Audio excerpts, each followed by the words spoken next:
أنت تجعل الحزن إذا شئت سهلا اللهم اجعلنا من السعداء المقبولين ولا تجعلنا من الأشقياء المردودين اللهم صل وسلم وبارك على سيدنا محمد وعلى آله وصحبه أجمعين والحمد لله رب العالمين. Kita muka surat 17 yang mana kita ada mendengar merajah untuk penjelasan permasalahan tempoh suci antara haid dan nifas,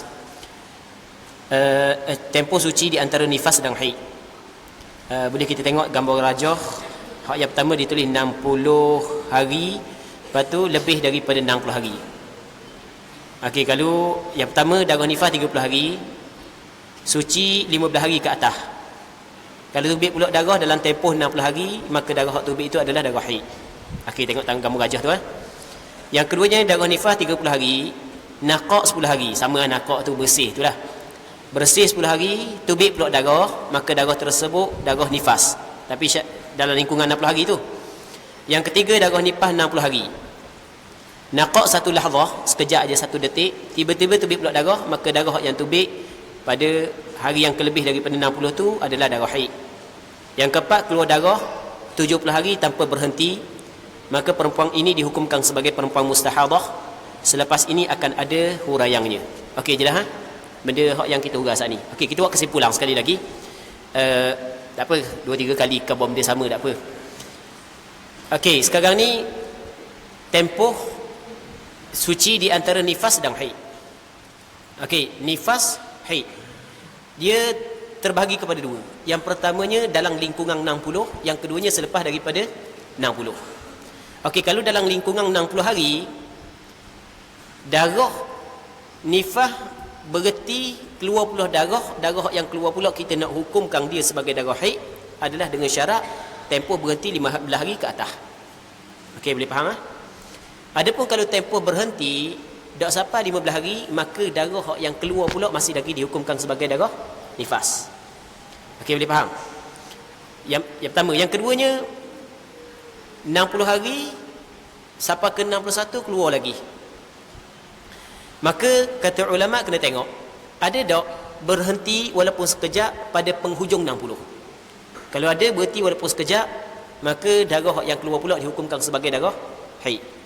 Tapi kalau tak berhenti, maka perempuan tersebut dinamakan sebagai perempuan mustahadah. Hukum dia akan datang, kita akan bincang. Baik.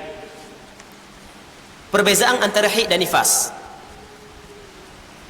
Yang pertama haid, yang kedua nifas. Sekurang-kurang haid sehari semalam, sekurang-kurang nifas satu lahzah. Okey, itu perbezaan di antara haid dengan nifas. Yang kedua, sebanyak-banyaknya haid 15 hari, sebanyak-banyaknya nifas 60 hari. Perbezaan yang ketiga, kebiasaannya 6 atau 7 hari, kebiasaan nifas 40 hari. Yang keempat, bersangkut paut dengannya oleh balik iddah istibra'. Jadi haid ni bersangkut paut dengannya oleh balik. Maksudnya kalau perempuan tersebut keluar darah haid, maka itu menunjukkan dia telah balik.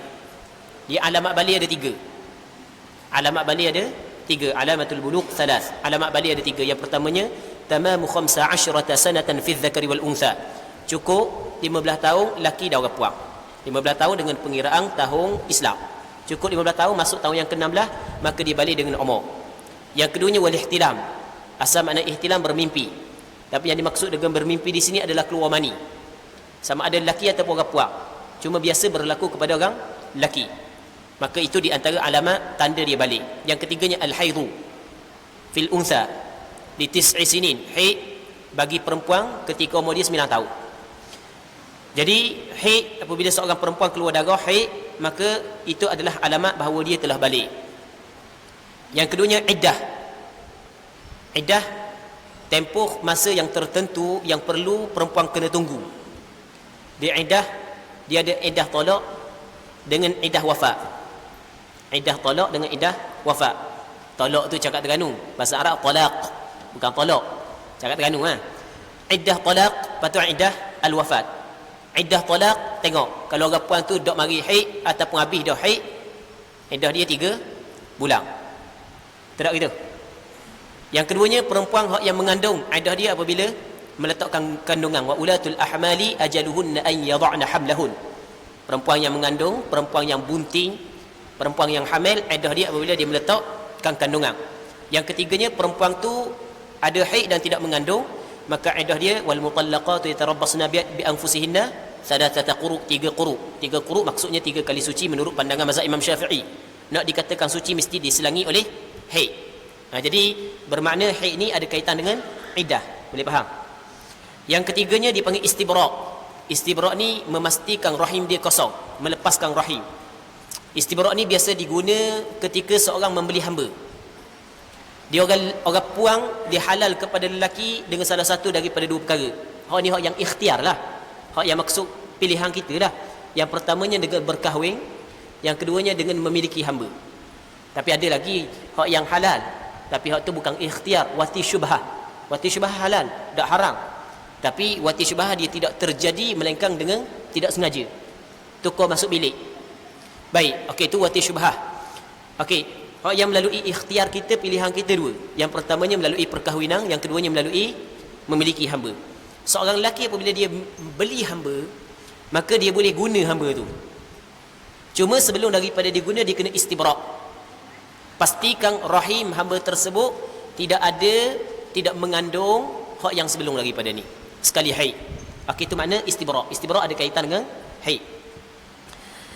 Tidak bersangkut dengannya oleh hal-hal tersebut. Nifas tidak bersangkut dengan balik, tidak bersangkut dengan iddah, tidak bersangkut dengan istibra'. Maksudnya kalau perempuan keluar darah nifas yang keluar saat itu bukan alamat dia balik. Tapi orang puan yang keluar darah nifas adalah perempuan balik. Alamat balik dia adalah keluar mani sebelum daripada tu. Begitu juga tidak bersangkut paut dengan iddah. Sebab orang puang apabila dia bersalin walaupun masih lagi ada darah nifas, maka dikirakan dia habis dah iddah dia. Boleh faham tak? Tok lelaki nak pergi atas hospital dah. Contoh aja, kita minta berlindung. Tok lelaki nak atas hospital dah, nyebalah atas kereta. Balah atas kereta, sampai hospital aku hantar mu hospital, malah aku layang. Tok lelaki cerai tu. 5 minit lepas tok lelaki cerai masuk living room, beranak. Dia tubik sana itu boleh nikah dengan orang lain dah. Kau kepok dia suruh cari orang lelaki lain, akad nikah lalu hospital. Jadi hak yang atas tok lelaki pertama, hak balik tok lelaki kedua. Boleh tak? Boleh. Sebab perempuan hak yang mengandung, iddah dia apabila meletakkan kandungan. Baik. Dan dia tidak terikat dengan istibra'. Yang kelimanya, ada gambaran berlaku pengguguran solat di dalam tempoh sekurang-kurangnya haid. Sekurang-kurang haid sehari semalam. Dalam sehari semalam tu ada boleh gugur sembahyang. Tapi tidak ada gambaran berlaku pengguguran solat dalam tempoh sekurang-kurang nifas. Sebab tak ada sembahyang tu satu lahzah je waktu dia, tak ada. Panjang kan waktu sembahyang, sekurang-kurang nifas satu lahzah, 1 detik, 1 saat. Ada sembahyang 1 saat je waktu dia. Kira dengan negara kita lah. Kira negara hak yang kebiasaan lah. Tak ada. Daripada zuhur, waktu zuhur, berapa jam waktu zuhur? Waktu asar berapa jam? Waktu maghrib panjang juga. Waktu isyak panjang juga. Subuh pun panjang juga. Okey, jadi tidak ada gambaran berlaku pengguguran solat di dalam tempoh sekurang-kurang nifas. Sebab sekurang-kurang nifas satu lahzah. Okey, boleh faham situ ah? Okey, kita masuk dalam masalah yang baru, iaitu cara pengiraan darah yang putus-putus. Okey. Ana kena hurah sini dulu, lepas tu kita baca balik apa yang disebut dalam buku.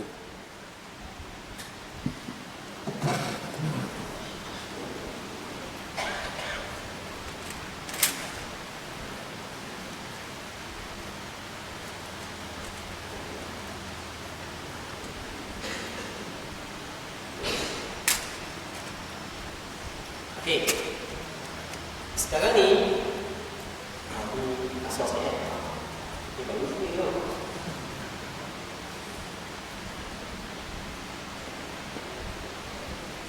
Okey, tengok. Sekarang ni hari pertama orang tua keluar darah sampai ke hari yang kedua. 1 sampai ke 2. Maksudnya dia hari Isnin contoh. Pukul 8 pagi keluar darah sampai ke 8 pagi hari Selasa. Dia kurang. Jadi kurang sebanyak 24 jam sebagai contoh. Jadi hari kedua berhenti dah kau. Hari ketiga dah mari, hari keempat dah mari, tiba-tiba hari kelima mari belum. Keluar pun tak ada sini. Keluar 24 jam belum. Sampai sini dia kan, itu nanti kita masalah lain. Jadi masalah ini sama dengan masalah yang kita cerita tadi. Benda masalah yang kita cerita tadi, orang dalam macam tiba-tiba berhenti. Kalau dia cek ada maka perempuan saat itu dinamakan ataupun perempuan saat itu mengalami naqah nama dia. Adakah wajib dia kena tunggu tempoh yang tertentu untuk dia sembahyang? Wajib. Bukan mesti dia kena sembahyang untuk dia masuk waktu sembahyang. Wajib dan dimana wajib kerana dalam tersebut cukup ada 24 jam. Kita boleh faham. Ni berhenti. Kalau bulan puasa, ini dia kena puasa, nanti kena puasa, nanti kena puasa sebab tak ada dah. Okey, kita faham? Tiba-tiba hari yang kelima kedua boleh dapat sehingga hari yang ke-6 24 jam dah keluar dah. Apabila kedua boleh, maka dia kena berhenti pula. Kerana masih nanti dalam tempoh 15 hari. Faham tak? Dalam tempoh hari 15 hari dia kena berhenti. Kita kena tak disembahyang lah, tak puasa lah. Berhenti pula dia kena, maka kena mandi wajib, maka kena sembahyang sekarang. Okey, kita puasa balik dia ulang puasa. Okey. Sekarang ni tempoh ni nama dia naqah. Naqah dicedah-cedah satu hari. Ni dalam hari. Hak yang tak tahu ni naqah ni nama dia naqah dicedah-cedah dalam hari. Boleh faham? Hak ni satu je. Bukan yang berbeza. Kita tidak boleh kita kata dalam yang kedua dikirakan dalam hari baru melainkan kena ada perceraian 15 hari. Sekarang ni dalam tempoh 15 hari lagi dan lebih lagi kena sebanyak-banyak tempoh hari. Boleh faham?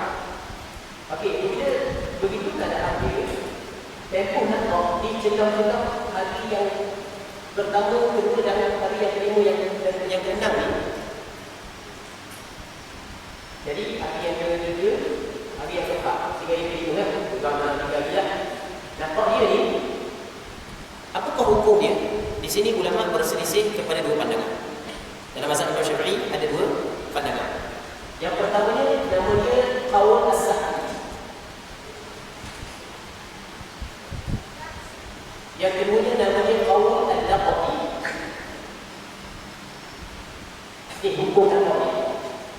Qaul as-sahih dia perkataan as-sahbun, sahbun ni mana heret. Waktu tepat dah keluar darah kita bagi hukum yang sama. Kita agak beri hukum sama. Walaupun dah keluar darah, kita hukumkan dia sebagai haid. Okey, sekarang ni hari pertama hari 24 jam. Tiba-tiba berhenti darah. Okey pula, orang yang berhenti darah ni dihukumkan haid juga. Boleh faham? Pening ke orang buat saja dia buat pening ni, apa saja buat payung ni. Ada cara mudah enggak, tapi saja buat payung. Dia kalau buat payung yang fikir pula. Okey? Jadi kita pergi sikit apa-apa. Okey, boleh faham tak? Okey, sekarang ni kita hukum dia sebagai haid mengikut qaul as-sahih. Dia kata timbul sahaja, kalau hukum kita berwajib dia sembahyang. Tidak gitu. Kata tadi kasih sembahyang. Tidak gitu. Okey. Sekarang ni kita kena duduk. Letakkan kita berada dalam situasi. Orang-orang yang kita duduk sini. Tapi kalau duduk 24 jam, dia tidak. Dia tahu tak kalau dia akan keluar dia datang. Kau tahu kata yang baik. Kita tahu, dia kata tahu sok kan dia. 2-3 hari akan datang. Aktif dia tahu, tak aktif mati dia tahu. Tidak gitu. Okey, apabila dia dah tahu, maka dia kena hukum secara zahir. Kalau tak ada, maka wajib dia kena sembahyang. Tiba-tiba keluar darah pula. Jadi sini baru dia tahu bahawa sebenarnya tempoh yang adalah dikirakan sebagai tempoh haid juga. Okey, boleh faham? Bila dia tahu, keluar. Kadang-kadang orang ni dia fikir dah tadi kata hukum ni, apa suruh sembahyang? Sebab kita hukum ni, sebab kita sampai sini dah. Faham tak? Masa kita sampai sini, kita tahu dah ni. Kita tahu saja, mula cara payung, cara mula mana tadi. Okey, boleh faham? Boleh faham tak? Kita jangan tengok orang wasiat dah, tengok wasiat dah. Orang pun di sini, orang tidak ada ni. Lepas tu mungkin tu dia pula, mungkin dah terbiasa, mungkin. Tapi itu sembahyang, sebab asal dah terbiasa. Okey, boleh faham? Cuma dia tahu pula bahawa di tempoh ni juga. Ketika mana keluar pula pada datang, sini baru tahu. Faham tak? Sini baru dia tahu. Okey, bila dia tahu, maka dia sembahyang. Soal sembahyang dia tak sah. Tapi dapat pahala dah dapat. Dah sedap dah berhasil.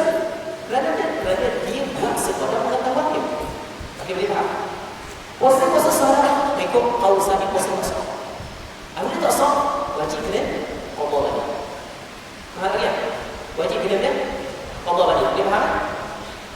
Ha? Betul-betul. Okey.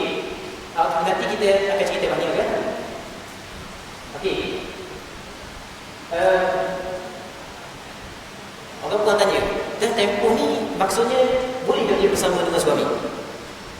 Daripada segi hukum boleh. Daripada segi hukum boleh, sebab hak yang berhalal adalah darah. Tuan kata kan? Wa yas'alunaka 'anil mahid. Betul?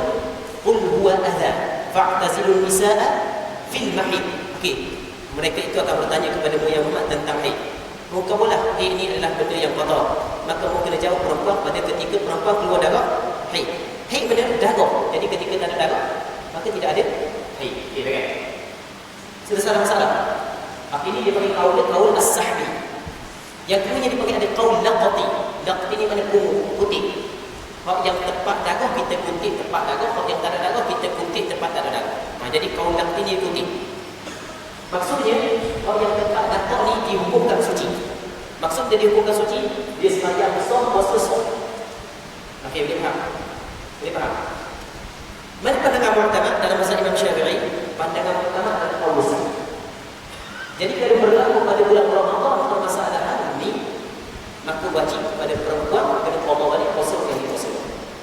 Sebab ternyata keluar bulan darah, bahawasanya puasanya jatuh di dalam waktu ini. Boleh faham? Dan boleh dapat orang ambil qaul laqati juga boleh. Boleh orang kata alhamdulillah boleh. Sebab kalau jadi orang pandang puasa. Betul tak? Betul. Ada seorang yang menafikan orang puan malas nak puasa. Cuba tanya orang puan sekarang ni, habis lagi kalau puasa ni? Dan habis lagi. Lu kakak Syakban Ramadan. Bulan Syakban tu kan. Sudahlah habis lagi puasa. Jadi boleh tak orang puan ambil pandangan ni? Boleh, tak ada masalah. Tapi mana pandangan mu'tamad? Ada yang tak. Dia qada balik puasa. Faham lagi? Dan pandangan mu'tamad, pandangan yang difatwa dalam mazhab Imam Syafi'i, qada balik puasa. Kerana dia tidak boleh dihukumkan suci, dicegah-cegah satu darah. Jadi ketika orang ni dapat baik, orang ni dapat baik, cegah dia juga mengambil hukum yang sama. Okey, boleh faham? Jadi wajib kena qada balik puasa. Kalau tak boleh qada, boleh dia pandangan hendak. Tapi ini bukan pandangan mu'tamad, ini pandangan dhaif. Ini pandangan dhaif. Lebih ihtiyat, lebih berhati-hati, lebih cermat di dalam kita melaksanakan ibadat dan mengambil pandangan mu'tamad. Okey? Boleh faham situ? Hak yang anda mula ni, benda ni hak yang anda banyak faham ni. Jadi kita uraian ke sini, mudahlah cara kita nak faham sini. Katanya, mana pula? Cara pengiraan darah yang putus-putus. Ulama berselisih pandangan pada menetapkan cara pengiraan darah haid yang dicelahi oleh naqaq. Naqaq ni maksudnya bersih daripada darah. Perselisihan tersebut terbahagi kepada dua pandangan. Yang pertama pandangan as-sahab, maksudnya menarik, mengheret, tarik. Hak yang darah tu bagi kepada hukum hak yang keluar darah bagi juga kepada tempat hak yang tak keluar darah. Tu tarik, heret. Yang keduanya 19 sini. Iaitu dijadikan naqaq, maksudnya bersih daripada darah yang berada di celah-celah darah yang dalam tempoh 15 hari sebagai darah haid. Maka diheretkan hukum haid kepada naqaq di dalam tempoh 15 hari. Pandangan ini adalah pandangan mu'tamad. Okey, penjelasan cara pengiraan darah yang putus-putus menurut pandangan as-sahbi. Tengok hari yang pertama, hari kedudukan. Hari pertama 2 dan 3, 4, 5 sampai ke 9, 10, 11 sampai ke 14, lepas tu 15. Hari pertama keluar darah 6 jam. 6 jam darah. 2, 3 naqaq. Lepas tu hari keempat tu pula 8 jam darah. 5, 9 naqaq. Hari ke-10 7 jam darah. 11, 14 naqaq. Hari ke-15 8 jam darah. Maka hendaklah kita menghitung tempoh waktu darah dalam masa 15 hari. Yang pertama, jika sampai tempoh darah 24 jam maka darah tersebut adalah darah haid. Namun jika tidak sampai darah 24 jam maka darah tersebut adalah darah istihadah. Dipanggil juga darah fasad. Hal ini jelas daripada rajah di atas. Tengok, bilangan jam yang mana perempuan tersebut melihat darah di dalamnya 6. Hari pertama 6 jam. Hari keempat 8 jam. Hari ke-10 7 jam. Hari ke-15 8 jam. 6 campur 8 campur 7 campur 8 jadi bermakna 29 jam. Okey, maka darah itu adalah darah haid.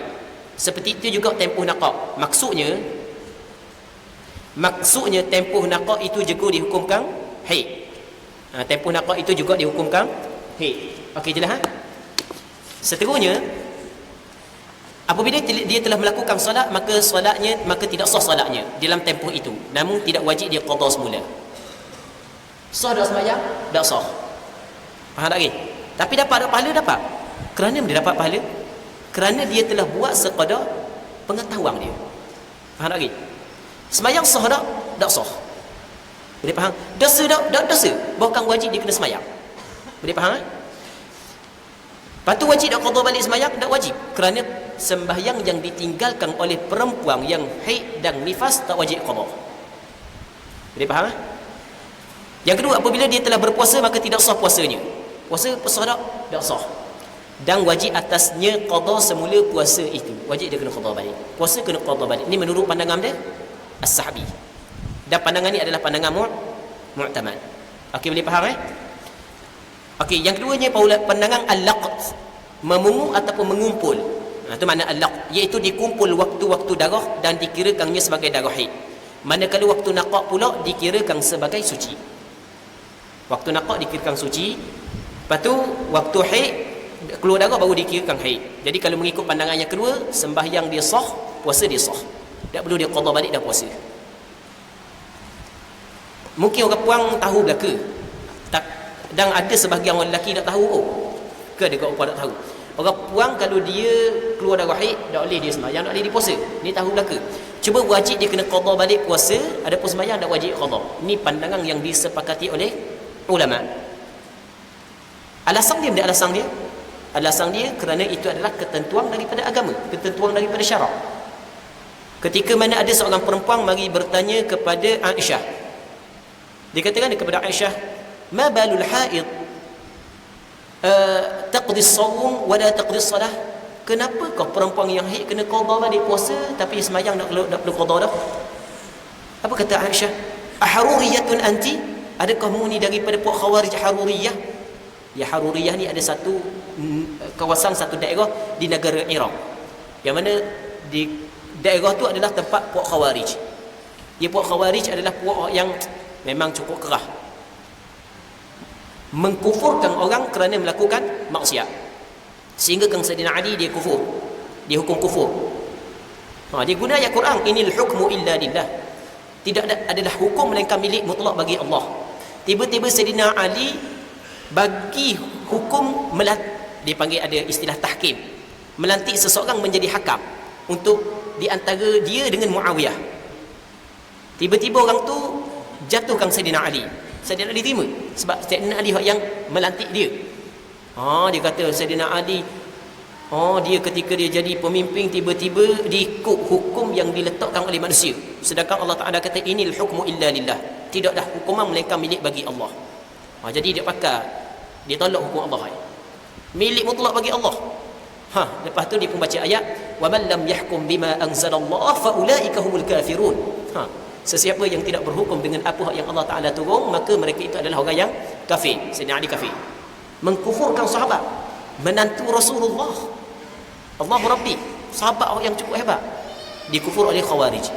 Khawarij, jika kita jangan ingat orang yang jauh daripada agama, bukan. Orang yang kuat dengan agama, orang yang kuat dengan sembahyang, orang yang kuat dengan ibadat. Khawarij. Tapi bukan kesalahan kuat ibadat, bukan, tapi kesalahan daripada sudut i'tiqad. Kuat ibadat bagus. Jadi ketika ada seorang perempuan mari tanya Aisyah, kenapa kau perempuan yang haid kena qada puasa tapi tak perlu qada sembahyang? Lalu tu Aisyah kata lagu mana? Aharuriyatun anti? Mu ni puak Haruriyah ke? Duk tanya nak qada belaka ke? Jadi hok kuat-kuat ibadat sangat ni puak Haruriyah, puak Khawarij. Lalu tu kata perempuan tersebut, lastu bi Haruriyah, aku bukan Haruriyah, walakinni as'al, aku nak tanya je. Apa kata Sayyidina Ali, Aisyah radhiyallahu taala anha? Dia kata sesungguhnya haid tu memang kena kami di zaman Rasul, memang kami keluar dari haid, tapi fakunna nu'maru bi qada'is shaum wa la nu'maru bi qada'is salat. Kami Rasul suruh qada balik puasa, kami Rasul tak suruh qada sembahyang. Jadi yang membezakan di antara puasa dengan sembahyang adalah ketentuan yang ditetapkan oleh agama, oleh syarak. Okey, boleh faham Cuma hamba nak sebut juga satu masalah Din di antara masalah penting. Walaupun tak ada dalam perbahasan kita, tapi ada kaitan juga sikit. Masalah orang puang apabila dia keluar darah dari sembahyang dan tak wajib dia qada sembahyang tersebut. Macam mana dia qada balik? Cuma ada satu masalah yang mungkin sebahagian daripada orang tahu dan ramai orang tak tahu adalah kalau sekiranya darah tu berhenti pada waktu yang kedua, yang mana waktu kedua tu boleh jamak dengan waktu pertama, maka wajib perempuan kena sembahyang yang kedua serta sembahyang yang pertama. Boleh faham tak orang puan? Okey, sekarang ni kita kena faham masalah jamak dulu. Kita sembahyang yang boleh jamak Zuhur dengan Asar, Maghrib dengan Isyak. Kalau sekiranya perempuan berhenti darah dalam waktu Asar, maka wajib dia kena sembahyang Asar, lepas tu wajib juga dia kena sembahyang Zuhur. Kalau waktu berhenti dalam waktu Isyak, wajib dia kena sembahyang Isyak, wajib dia kena sembahyang Maghrib. Boleh faham ke tak? Orang puan faham tak? Biasa tahu tak hukum ni? Tahu? Oh, tahu lah ke? Alhamdulillah. Bagus juga tahu. Okey, faham kan? Tapi kalau berhenti darah dalam waktu pertama, jelas waktu kedua kena sembahyang sebab tak ada darah. Okey, boleh faham? Kalau berhenti dalam waktu Maghrib, jelas waktu Isyak kena sembahyang sebab tak ada darah. Ni kalau berhenti dalam waktu Asar, sembahyang Asar wajib, sembahyang Zuhur pun wajib. Berhenti dalam waktu Isyak, sembahyang Isyak wajib, sembahyang Maghrib juga wajib. Sebab dia wajib. Apakah alasannya? Okey, alasan dia, ni pandangan majoriti ulama, dan pandangan sebahagian daripada sahabat, di antaranya Abdul Rahman bin Auf. Di antara sahabat yang berpandangan dengan pandangan ni adalah Abdul Rahman bin Auf, dan majoriti pandangan mazhab, ulama mazhab, termasuk pandangan mu'tamad dalam mazhab Imam Syafi'i. Majoriti ulama, kalau sekiranya orang puang tu berhenti darah dalam waktu yang kedua yang boleh jamak dengan waktu pertama, maka dia kena semayang wafat ni, kena semayang juga ni. Okey, boleh faham lah? Alasan dia kerana dua sembahyang tersebut, Zuhur dengan Asar, Maghrib dengan Isyak, adalah satu waktu ketika ada keuzuran. Boleh faham tak? Satu waktu ketika ada keuzuran. Benda keuzuran, orang yang bermusafir. Keuzuran, musafir itu adalah satu keuzuran. Yang bila seorang itu bermusafir, cukup syarat dia, maka dia boleh sembahyang Zuhur di dalam waktu Asar. Jadi kita sembahyang Zuhur dalam waktu Asar, bukanlah kita qada sembahyang Asar Zuhur dalam waktu Asar, bukan. Bukan bagi orang musafir, Zuhur dengan Asar adalah satu waktu, Maghrib dengan Isyak adalah satu waktu. Okey, boleh faham? Ketika mana Zuhur dengan Asar adalah satu waktu, pada ketika uzur, maka lebih aula lagi. Ni panggil qiyas aulawi. Lebih aula lagi dua sembahyang tu satu waktu ketika darurah. Ketika mana darurah? Ketika seorang perempuan suci dalam waktu yang kedua. Okey, boleh faham ke tak? Ke tak faham? Sekali lagi ya. Sekali lagi. Sekarang ni Zuhur dengan Asar, Maghrib dengan Isyak satu waktu ketika ada keuzuran. Menurut pandangan mu'tamad dalam mazhab Imam Syafi'i, dua keuzuran yang menggabungkan dua waktu. Yang pertamanya keuzuran bermusafir, yang keduanya keuzuran hujan. Kita ada sembahyang jamak kerana hujan. Okey, boleh faham? Boleh faham kan? Baik, jadi Zuhur dengan Asar adalah satu waktu bagi orang yang ada keuzuran. Benda keuzuran bermusafir. Ketika kita sembahyang Zuhur dalam waktu Asar, ataupun bahasa kita jamak takhir, adakah kita saat itu qada sembahyang Zuhur dalam waktu Asar? Tak, kita sembahyang tunai. Dan sembahyang tunai mana sembahyang dalam waktu Asar? Sembahyang Zuhur dengan Asar satu waktu. Okey, boleh faham? Satu waktu ketika ada keuzuran. Maka lebih aula lagi dia satu waktu ketika darurah. Mana ketika darurah? Ketika perempuan suci di dalam waktu yang kedua, wajib juga dia kena sembahyang yang pertama. Sebab masih lagi dikirakan ada waktu Zuhur. Okey, boleh faham tak?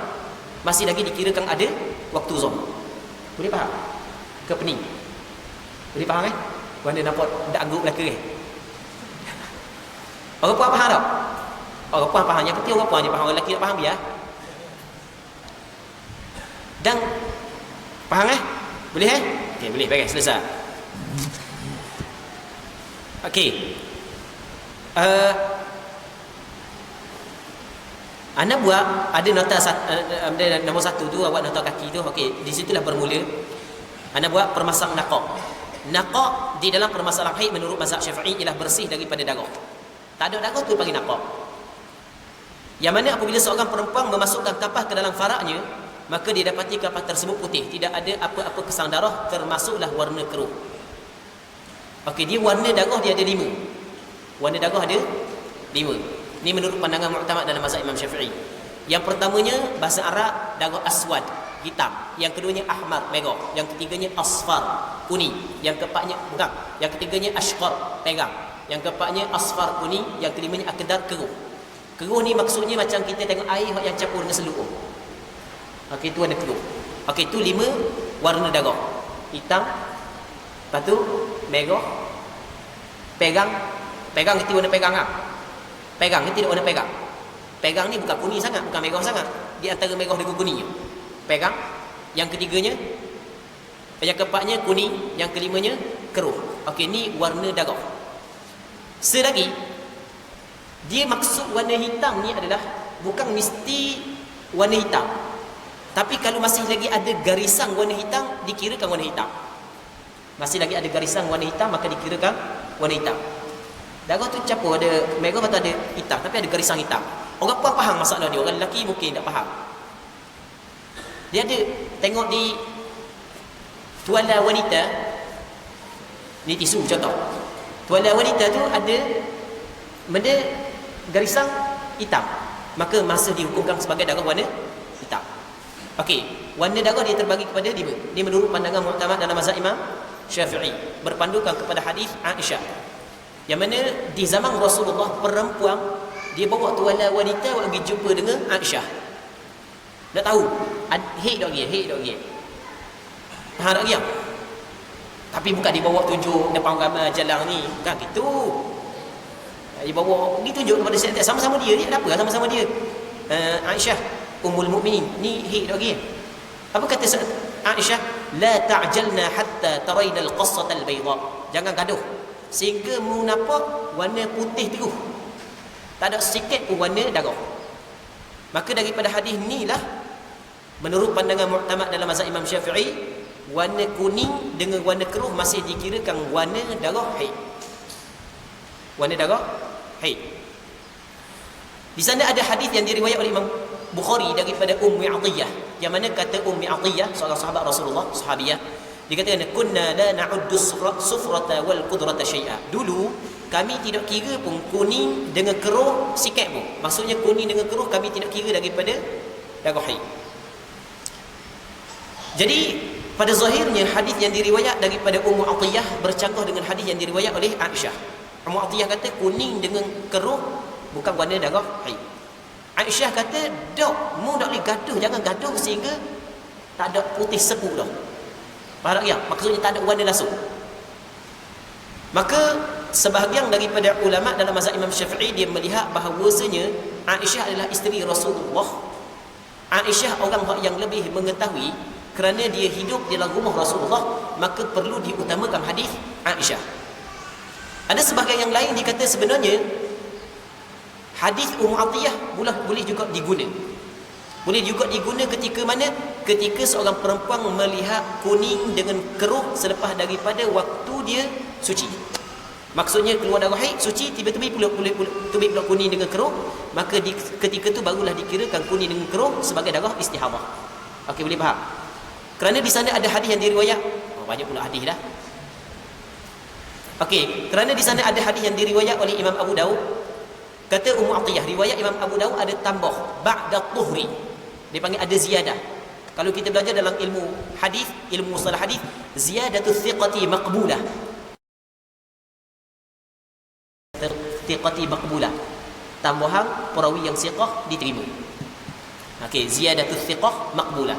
Penambahan daripada perawi yang thiqah boleh diterima. Jadi dalam riwayat Imam Abu Daud kata sufrata wal qudrata ba'da tuhri syai'an. Kami tidak kira kuning dengan keruh selepas daripada suci sedikit pun. Okey, boleh faham lah? Yalah, banyak sangat takut ingat. Kita pergi kepada kesimpulan. Warna darah ada apa? 5. Hitam, merah, keruh. Keruh ni macam koko yang campur dengan air, campur dengan seluk warna. Air hujan tak kita tengok ah. Orang lelaki takut tak kenal, kita tengok lagi. Orang puan dia kenal dah pun. Okey, boleh faham lah? Darah yang paling kuat hitam, 2 merah, gitulah ikut turutan dia. Naqa' ni maksudnya naqa' ni adalah yang mana apabila seorang perempuan memasukkan kapas ke dalam faraknya, maka dia dapati kapas tersebut putih. Tidak ada apa-apa kesang darah termasuklah warna keruh. Okey, boleh faham? Macam kita cerita tadi, kalau masih lagi ada warna dalam, kalau dia cek, apa tahu dah cara ceknya. Masih lagi ada darah, walaupun dah keluar pada tuala wanita, maka dihukumkan perempuan tu masih lagi ada darah. Allah Rabbi, orang lelaki payuh kalau mikir, bukan tak ada pada orang lelaki. Cuma ada contoh orang yang paling mudah. Orang lelaki siapa biasa darah hidung? Kita orang yang biasa darah hidung, biasa tak darah hidung. Kadang-kadang darah hidung kita ni tubik palu, neleh sini. Jilat warna masing. Dah, rupanya darah. Dah biasa inguh je jilat gitu je. Masing tengok tubik darah tak setara. Okey, itu darah tubik sampai luar.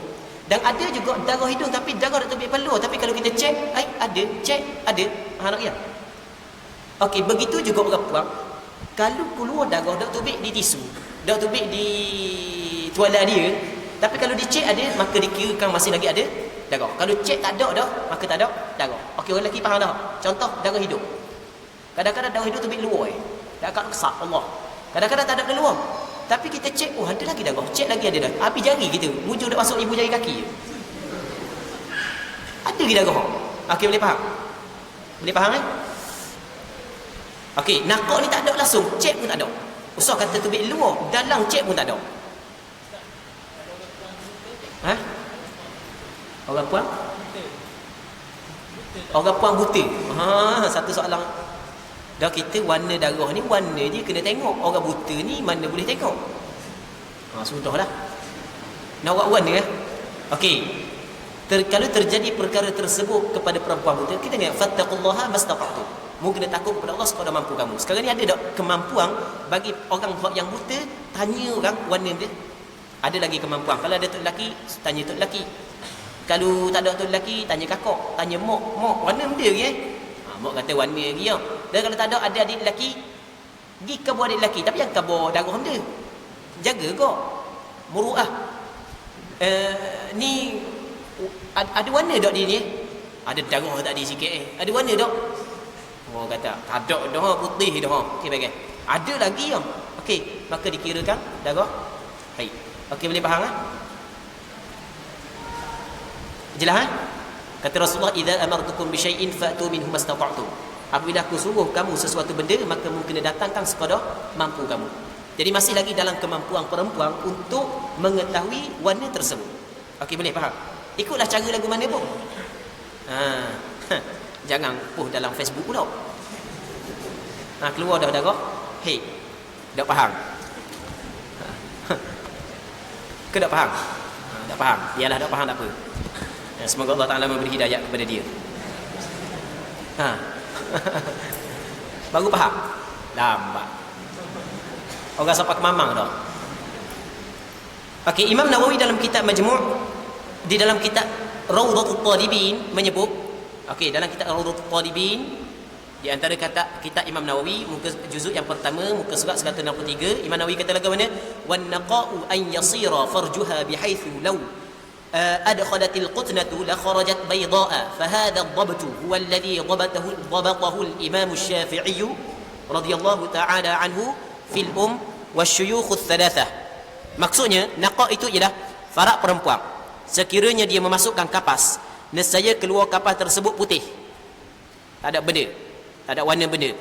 Penetapan makna naqa' ini adalah penetapan yang telah dibuat oleh Imam Syafi'i radhiyallahu taala anhu dalam kitab dan juga penetapan syekh-syekh yang tiga.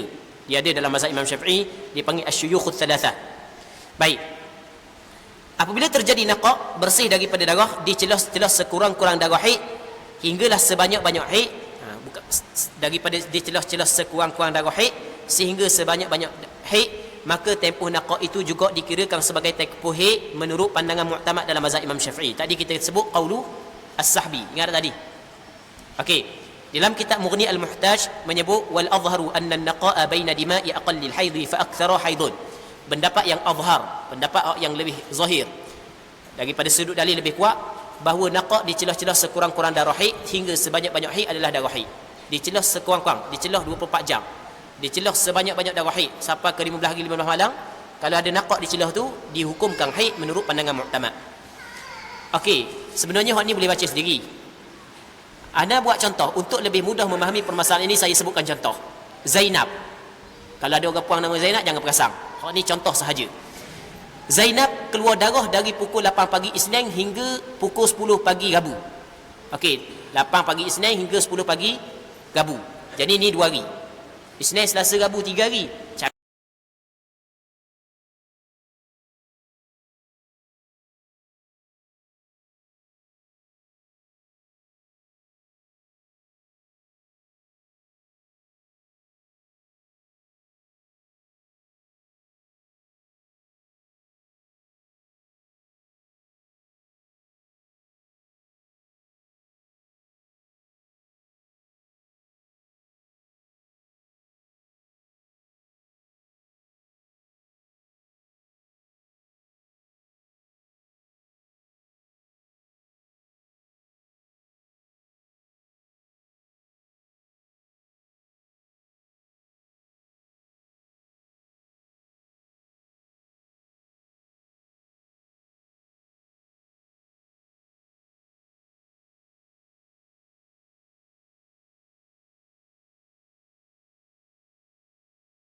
Dua tu mari mula dalam gerak. Terang. Dia takut-takut dan bagi mula dia dapat menghidang asal kau lepas banyak. Jom. Dia faham? Kerana ini perempuan mutahayyirah akan datang, kita akan bahas masalah perempuan mutahayyirah. Wajib mengerjakan solat dan puasa walaupun darah sedang keluar. Betul tak itu? Mungkin ada hak yang biasa belajar dah, ada hak yang tak biasa belajar lagi. Hak yang biasa belajar dah. Perempuan mutahayyirah wajib sembahyang ke tak? Wajib sembahyang. Betul tak itu? Wajib tak puasa? Wajib puasa. Darah ada tak? Darah ada. Darah ada, wajib dia sembahyang, wajib dia puasa. Baik. Tak apa wajib dia sembahyang, wajib dia puasa, darah ada. Sebab tidak diyakini darah tersebut darah haid. Dah kalau darah ada tapi tidak diyakini haid, wajib dia sembahyang, wajib puasa. Dah kalau tak ada darah, takut-takut mari darah, lebih lagi wajib sembahyang, wajib puasa. Boleh faham? Boleh faham tak alasan? Faham tak apa? Faham lagi? Allah Rabbi. Lepas tu anak urat panjang lebar saat itu, baru anak mari perkataan yang sebut dalam kitab. Okey, apa yang saya jelaskan, saya ni anak dah jelaskan di atas, sebenarnya ia adalah apa yang disebut di dalam kitab fiqh mazhab Imam Syafi'i. Apa tu yang disebut dalam kitab fiqh. Ada nakal beberapa kitab. Kalau ada nakal banyak lagi kitab yang boleh ada nakal, cuma ada nakal 3 kitab saja, kitab lama. Yang pertama, tengok antara kitab fiqh yang menyebut hal tersebut. Yang pertama kata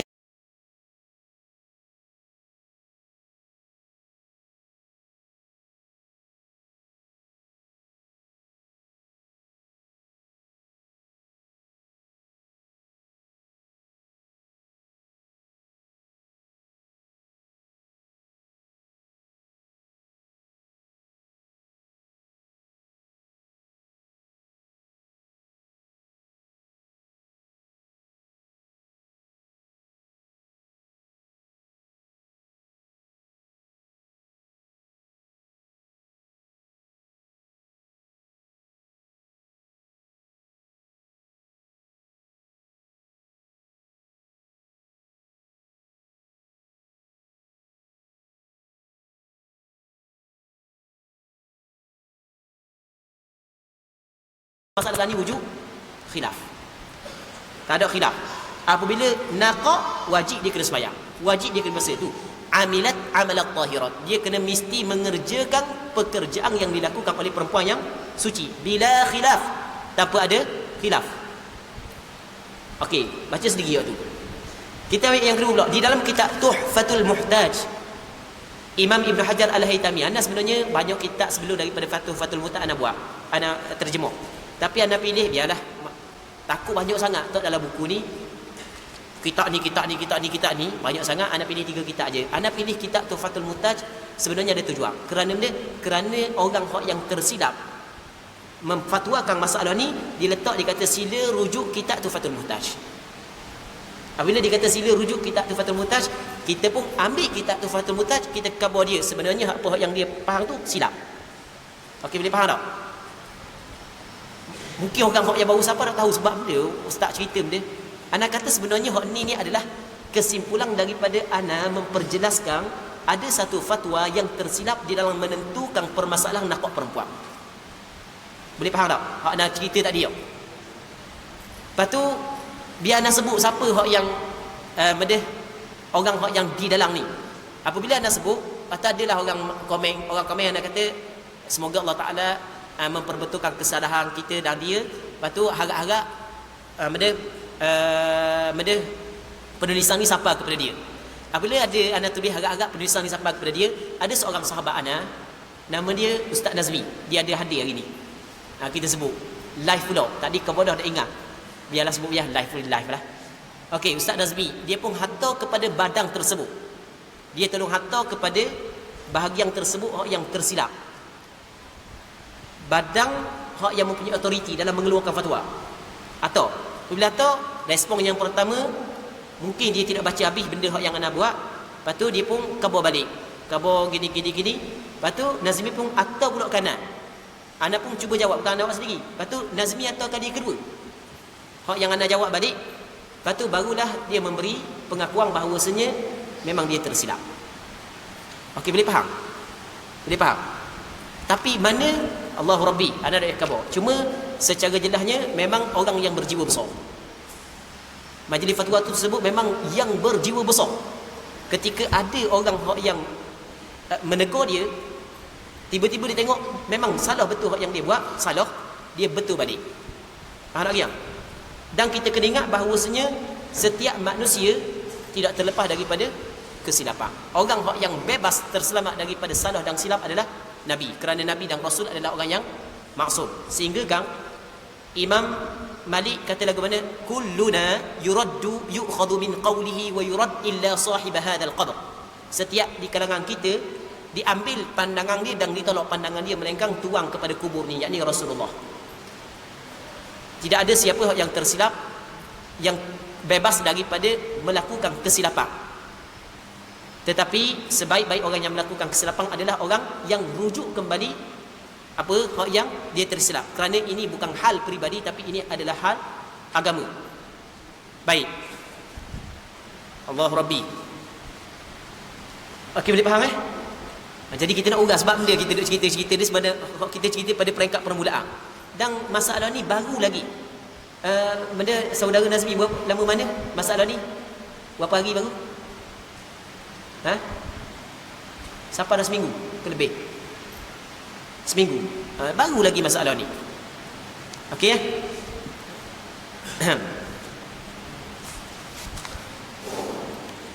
Jadi dalam kitab Tuhfatul Muhtaj kata Imam Ibn Hajar Al-Haytami,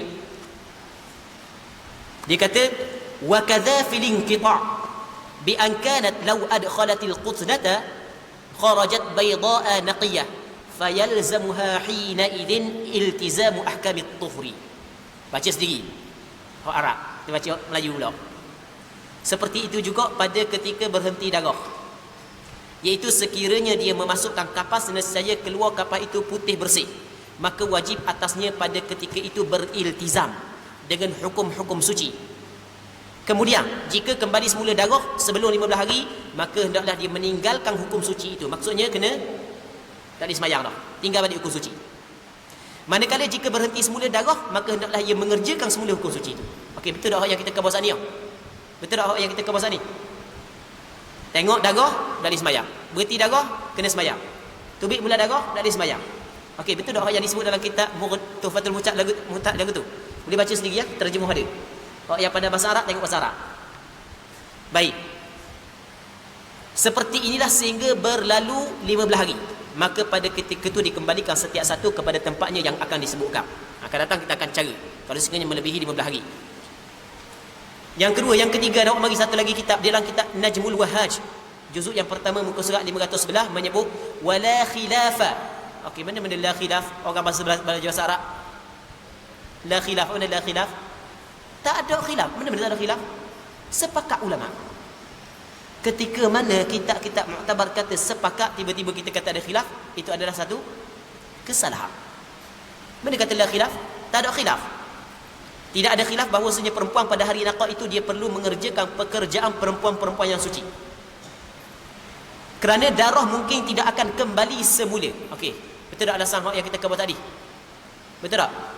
Kerana mungkin darah itu tidak akan kembali semula. Namun apabila darah kembali, maka kita ubahkan hukum tersebut. Kalau mari mula kita ubah balik tak boleh sembahyang balik Okey, jelas tak? Okey, anak nak puas hati lagi. Bukan nak puas hati. Oleh kerana kita kritik, kita gaya dah. Kritik mesti kita kena buat mari sandaran. Okey, boleh faham? Okey, saat ni kitab lama. Kita buat mari kitab baru pula. Anak buat mari 2 kitab baru. Sebenarnya sebelum ni 3.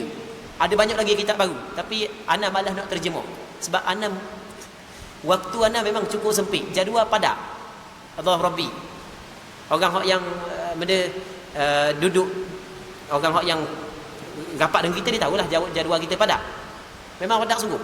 Jadi tak ada nak terjemah, tapi terpaksa juga. Okey, antara kitab yang membahaskan secara khusus fiqh darah wanita menurut pandangan mazhab Syafi'i yang dikarang oleh sebahagian ulama mu'asarah, ulama masa kini, yang menyebut permasalahan di atas, yang pertama adalah kitab Al-Ibanah wal Ifadah fi ahkamil haid wan nifas wal istihadah ala mazhab Imam Asy-Syafi'i. Boleh tengok halaman 27, karya Dr. Syekh Abdul Rahman bin Abdullah As-Saqaf, seorang ulama daripada Yaman. Kitab ni dihadiah kepada anak oleh Ustaz Imam. Betul tak Ustaz Imam? Ustaz Imam hadiah kitab ni ke kitab yang kedua? Semua kitab ni orang hadiah belaka kanan. Tu dah kitab ni. Ustaz Imam dia hadiahkan tau. Ustaz Imam dia baru balik Mesir, dia beli kitab tu, dia hadiahkan tau. Kebetulan kitab tu ada. Hamba pun buka.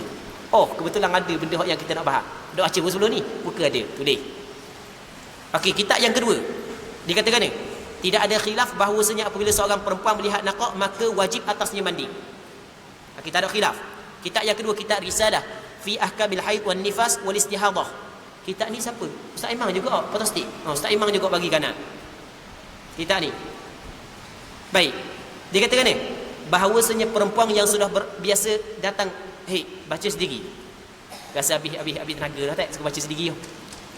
Okey, sekarang ni jelas tak benda yang anda cerita? Jelas tak anda cerita? Jadi lepas daripada ni, kalau sekiranya ada orang kata apabila perempuan berhenti darah maka tidak boleh dia mandi lagi, tidak boleh dia sembahyang, bahkan kena nanti dalam tempoh yang tertentu, kita yakin tak perkataan tersebut, pandangan tersebut salah? Yakin tak? Yakin tak? Alasan yang pertama adalah orang puan tak boleh sembahyang kerana benda ada darah. Sekarang ni ada tak darah? Tak ada darah. Tak takrih benda. Dan mujibillah, darah kebiasaan. Dah ada darah tak sekarang ni? Tak ada. Dah apa kena tunggu-tunggunya? Okey, boleh faham? Okey, itu alasan yang boleh kita mikir, hak dapat. Yang disebut dalam kitab, anda datangkan 5 kitab di sini. Siap dengan muka surat, boleh rujuk kitab tersebut. Okey, boleh faham? Okey. Jelas sekali daripada petikan ibarat kitab di atas bahawa tidak ada khilaf di kalangan ulama fiqh bahawa perempuan yang kali pertama terjadi naqab di celah cerah darah haid itu wajib mengambil hukum suci dalam tempoh naqab itu. Okey, boleh faham? Kali pertama terjadi naqab di celah cerah darah haid, ia boleh terjadi kepada perempuan yang kali pertama datang darah haid dan boleh terjadi kepada perempuan yang pernah datang haid. Ini di antara benda yang tersilap. Dia punca daripada silap sini. Dia faham silap faham sini, akhirnya tersilap menjatuhkan hukum. Okey, gini. Tengok sekarang ni masalah darah yang betul-betul yang kita cerita ni, dia boleh berlaku kepada perempuan mu'tadah, boleh berlaku kepada perempuan mu'tadah. Orang-orang yang biasa sebut dengar ni nak tahu dia tu mu'tadah. Ni istilah mu'tadah, maksudnya mu'tadah perempuan yang kali pertama datang ni. Okey, itu makna mu'tadah. Maksud dia kali pertama, sebelum ni dah pernah lagi datang. Ini kali pertama. Okey, boleh faham? Mu'tadah daripada perkataan adat dia pernah dah datang di sebelum. Okey, boleh faham? Mu'tadah dengan mu'tadah. Mu'tadah perempuan kali pertama datang ni, mu'tadah perempuan yang biasa dah mari. Baik. Okey. Kalau masalah mu'tadah adalah dia kata saja mu'tadah memang wajib kena sembahyang, tapi masalah mu'tadah dia kunci daripada silap sini. Sebenarnya orang yang permasalahan naqab yang wajib kena sembahyang ni boleh berlaku kepada mu'tadah dan boleh berlaku kepada mu'tadah. Bukan hanya berlaku kepada mu'tadah. Okey, kita ambil mu'tadah. Contoh lagu mana? Perempuan ni biasa mari haid sebelum ni 7 hari. 7 malam biasa sebelum ni. 7 hari tadi pertama sampai ada tidur ada semua dah. Sampai 7 hari. Okey, itu kebiasaan. Tiba-tiba pulang ni mari 2 hari, okey kita guna cara yang sama. Darah putih. Darah putih. Bulan ni sebelum ni dah pernah jadi. Sebelum ni 7 hari. Bulan ni lebih 2 hari berhenti darah. Dia kata pada dia kata ni kan perempuan mu'tadah, dia kena ambil adat dia lah. Jadi dia kena tunggu sampai 7 hari sebab adat dia 7 hari sebelum ni. Okey, boleh faham? Di sini kunci daripada berlaku kesilapan. Boleh faham? Boleh faham? Okey, yang pertama sekali ada gambar tadi. Orang puan. Betul tak? Haid boleh berubah hari. Betul tak? Okey, betul. Hari haid boleh berubah. Sama ada perempuan kali pertama tak ada haid berubah sebab kali pertama ni perempuan mari dah. Orang dia boleh berubah hari. Ketika mari 2 hari berhenti darah. Boleh faham? Berhenti darah ni ada kemungkinan ada darah keluar semula. Ada kemungkinan ada darah keluar. Kaedah sama kita guna. Mana kemungkinan yang lebih kuat? Sebabnya sebab sah. Okey, boleh faham? Orang takut keluar darah. Kita kata dah takut ke dah keluar darah. Boleh faham tak? Boleh faham? Wajib tak sembahyang? Wajib sembahyang. Boleh faham? Okey. masalah ni kali pertama kalau berlaku begini, tak ada khilaf ulama. Sama ada berlaku pada mubtada atau mubtada, wajib dibina sembahyang. Boleh faham tak? Boleh faham? Cuma kalau berlaku kali kedua, benda yang sama, sini baru berlaku khilaf. Ulang ni 2 hari berhenti, 2 hari bagi darah, 3 pak berhenti, 5 bagi bulan. Okey, jadi tempoh ni mengikut pandangan Muhammad dikira okey. Lagi bulan depan begini juga 2 hari berhenti. Okey, bulan kedua. Okey, sekarang ni bila kali kedua berlaku benda yang sama, sini baru berlaku khilaf. Adakah tempoh berhenti wajib kena sembahyang ataupun tak wajib sembahyang? Boleh faham? Sebahagian ulama, Imam Nawawi sendiri dalam kitab Majmu', dia kata tak, mesti kena sembahyang. Imam Rafi'i kata tak perlu sembahyang. Apakah sandaran Imam Rafi'i? Imam Rafi'i kata oleh kerana bulan pertama baru ni kita hukum jelah ni hik. Faham tak? Betul tak kita hukum hik? Betul tak? Maka bulan pertama telah menjadi tanda bahawasanya tempoh berhenti pada bulan kedua juga. Boleh faham tak? Faham tak? Jadi bulan pertama telah dijadikan panduan ukuran untuk bulan kedua. Tapi masalahnya berlaku tidak. Sini baru berlaku tidak. Kalau terjadi benda yang sama pada bulan yang kedua, barulah berlaku tidak. Ada pandangan yang mengatakan tak boleh sembahyang. Imam Nawawi dalam kitab Majmu' saya kata tak boleh sembahyang. Tapi Imam Rafi'i kata kena sembahyang. Alasan Imam Nawawi sama. Dah tak keluar dah. Tak keluar dah, tak ada wakil. Akan datang kita tahu keluar bulan dah. Tapi dia faham. Imam Rafi'i dia melihat kepada mana? Bulan yang letakkan kita hukum sini kan? Tak kita hukum ni. Jadi ada dah ukuran untuk ulang ni. Tempoh berhenti juga kita hukum. Okey, boleh faham tak? Tiba-tiba ke penyumbang. Tiba-tiba tunggu sampai hari yang ke-6 dah tubik juga dah. Dah tubik juga dah. Maka pada hari ke-6 wajib dia mandi, wajib dia sembahyang dan wajib dia minum qada pada hari tinggal. Kerana ternyata bulan ni tak sama bulan lah. Ada? Boleh faham tak? Boleh faham? Kalau keluar pula, alhamdulillah selesai. Okey ya? Bulan kedua, hari ke-4, hari ke-5 keluar pula. Dia kata pandai aku. Kata dia, kasyah dia buat aku ni. Rasa seorang. Baik. Jadi beres salah. Tak perlu buat dia lah. Sebab memang dia pergi sini. Katakanlah bulan kedua, dia tunggu, dia terbit darah. Siapa kenal, dia terbit darah. Apabila habis dah, ada orang yang kenal lepas. Sebab ada kenal kenal dia. Dia faham tak? Lebih daripada adab dan lepas masih lagi nak keluar darah, maka dia kena wajib dia kena mandi, wajib dia kena sembahyang. Lepas tu wajib dia kena qada balik tempoh ni. Wajib kena qada. Sebab dia wajib kena qada. Kerana tempoh tersebut ada tempoh suci. Tapi boleh faham? Allahu Rabbi. Faham Akan ada soalan? Ada kemusykilan? Kita lebih kurang dalam masa, ada lagi banyak lagi kita nak baca tak? Okey, hok banyak dah baca tu baca diri lah. Boleh kan? Sebab waktu nota kaki hok yang anda tambah je. Baca diri. Siapa habis baca. Kalau boleh baca boleh sikit. Macam molek supaya benda tu dapat menjadi hujah ketika ada sebahagian daripada orang hok yang mewajibkan menanti. Okey, boleh faham? Sekurang-kurang kita ada sandaran, kita ada hujah. Okey, boleh faham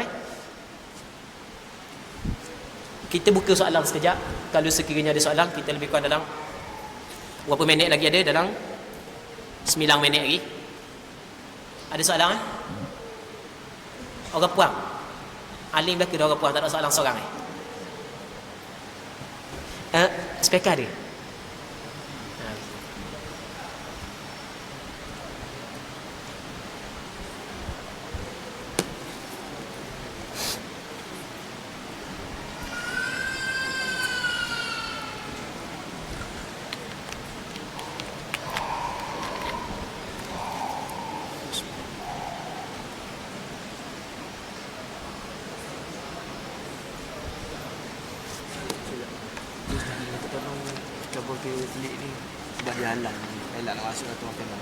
Okey. Ni bukan soalan ni pengumuman. Biarlah. Ini kerja anak juga anak ambil asal lagi. Kereta Myvi warna kelabu pelik TAL 9906. Sila alihkan kenderaan anda kerana menghalang lalu lintas. Ulang suara. Kereta Myvi warna kelabu pelik TAL 9906. Sila alihkan kenderaan anda kerana menghalang lalu lintas. Orang nak masuk makan nang. Jadi makan nang memang penting ya. Jadi kena bagi ya.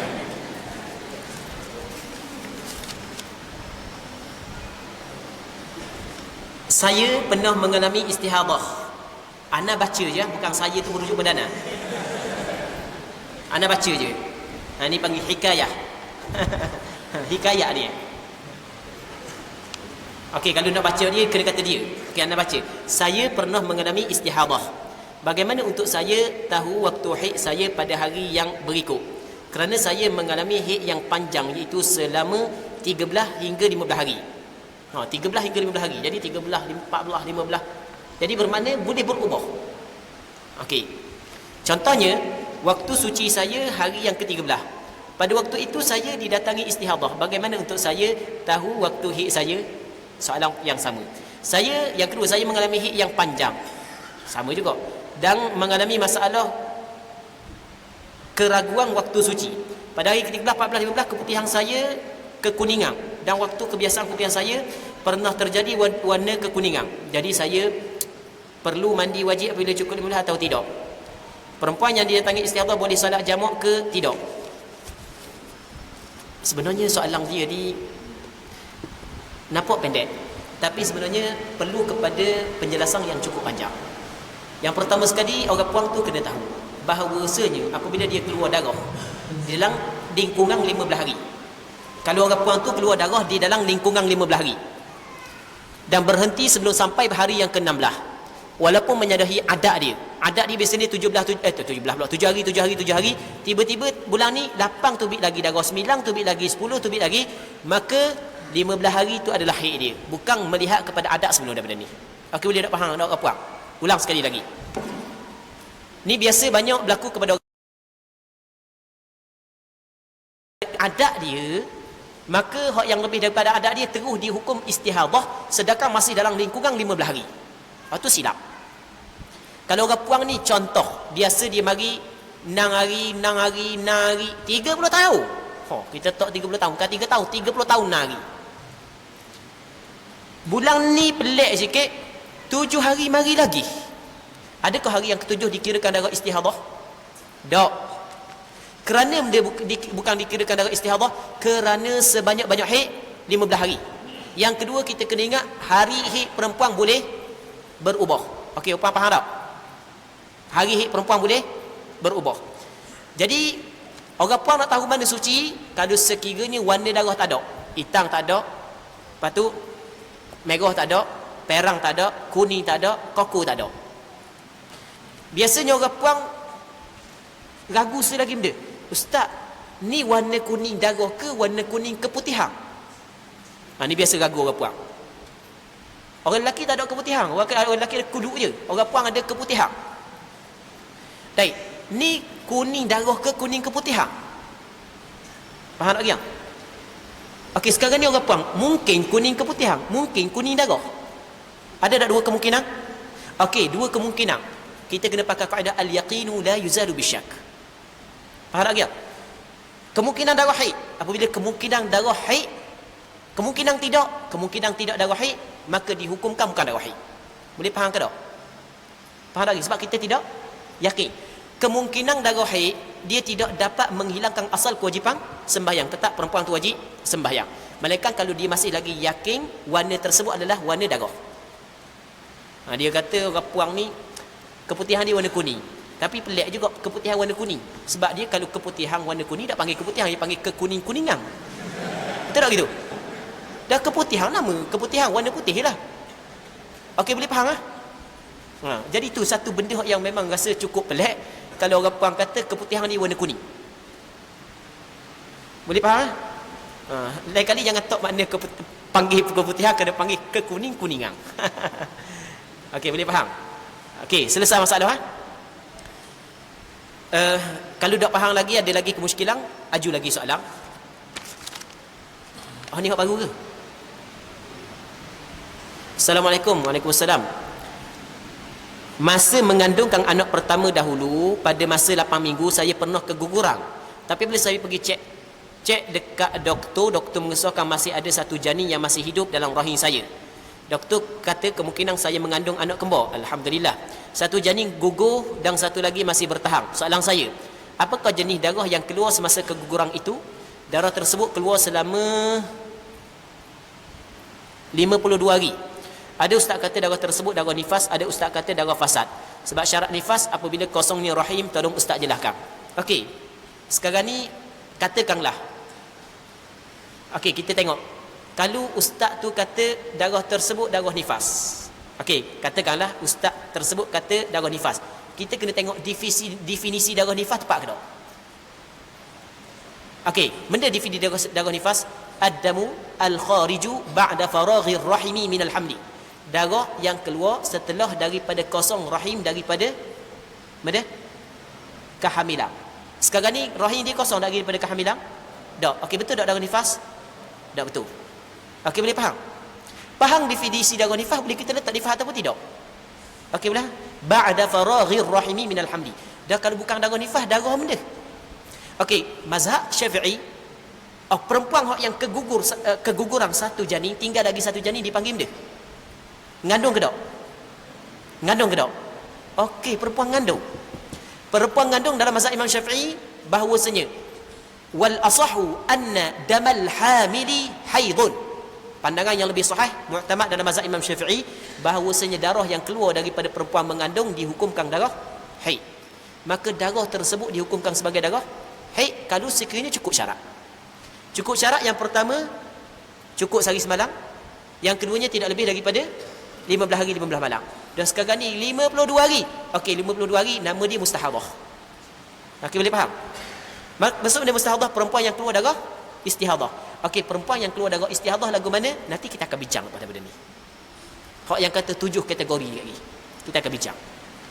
Oh, jelas tak? Jelas ha? Okey, wallahu a'lam. Ada lagi soalan? Pukul 12.30 dah kita kena berhenti ya. Dia kena tepat masa ya. Walaupun pada tadi yang anda tak tepat masa. Rehat tu kena tepat sebab kita nak guna tenaga pula lepas ni ya. Allah Subhanahu wa taala a'la wa a'lam, sallallahu wasallam wa baraka ala sayidina wa maulana Muhammad wa ala alihi wa sahbihi ajma'in walhamdulillahi rabbil alamin. Apa kita lepas zuhur kita soal jawab.